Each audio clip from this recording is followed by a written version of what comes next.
कौन बनाएगा 24 में सरकार? किसका वोट होगा बेकार? बीजेपी की नैया राम भरोसे, विपक्ष की नैया कौन लगाएगा पार? मोदी की गारंटी, कांग्रेस की मोहब्बत, किन मुद्दों पर जनता चुनेगी सरताज? हमारे देश में चुनाव की चिंताएं ज्यादा गहरी हैं। हर एक चुनाव पर सबकी नजर चील की नजर की तरह टिकी हुई है। इन दिनों सबकी नजरें इसी साल होने वाले आम चुनाव पर टिकी हैं। फिर से हर कोई कयास लगा रहा है कि इस बार केंद्र की कुर्सी पर कौन विराजमान होगा, कौन देश की बागडोर संभालेगा। जाहिर सी बात है, संभालेगा वही जो रेस जीतेगा। और इस रेस को जीतने के लिए सभी राजनीतिक पार्टियों ने अभी से ही दौड़ लगानी शुरू कर दी है। कौन तेज दौड़ रहा है, पहले बीजेपी की कर लेते हैं, क्योंकि वही केंद्र की सत्ता पर पदासीन है। बीजेपी होने वाले लोकसभा इलेक्शन में लगातार तीसरी बार जीत दर्ज करवाने की फिराक में है।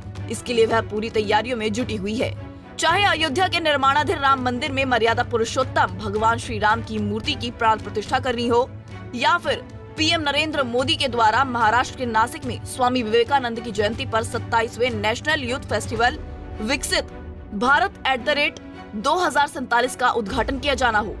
बीजेपी की तरफ से चलाई जा रही विकसित भारत संकल्प यात्रा और भी न जाने कई ऐसे इवेंट इस बात के गवाही देते हैं कि बीजेपी ने 24 किलो को ढहाने के लिए अपने सारे सिपाह सालार अभी से लगा दिए हैं।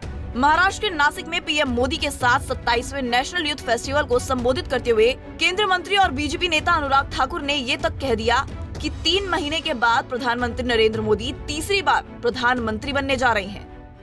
आज नए भारत की बुलंद तस्वीर दिखती है जब हम 10वें नंबर की अर्थव्यवस्था से अब दुनिया की 5वीं सबसे बड़ी अर्थव्यवस्था बन जाते हैं। लेकिन 3 महीने बाद मोदी जी तीसरी बार प्रधानमंत्री बनेंगे।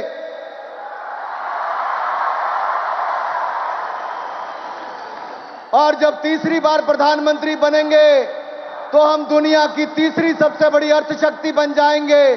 और अगले 3 सालों में नासिक में भी कुंभ आएगा। एक और हम नासिक का कुंभ बनाएंगे, दूसरी तरफ दुनिया की तीसरी सबसे बड़ी अर्थव्यवस्था बन जाएंगे।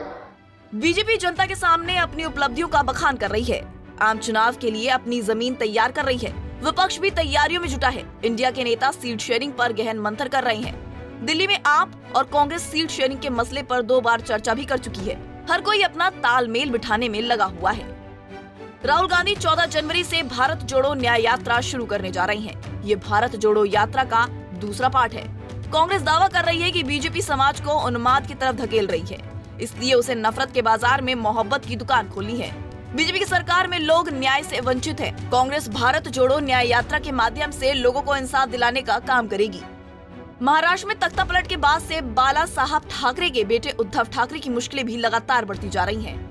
बाला साहब ठाकरे की शिवसेना पर एकनाथ शिंदे का हक हो गया है और एकनाथ शिंदे के साथ केंद्र की बीजेपी खड़ी है, जबकि बाला साहब ठाकरे की विचारधारा को दरकिनार कर उद्धव ठाकरे इंडिया का हिस्सा बने हुए हैं।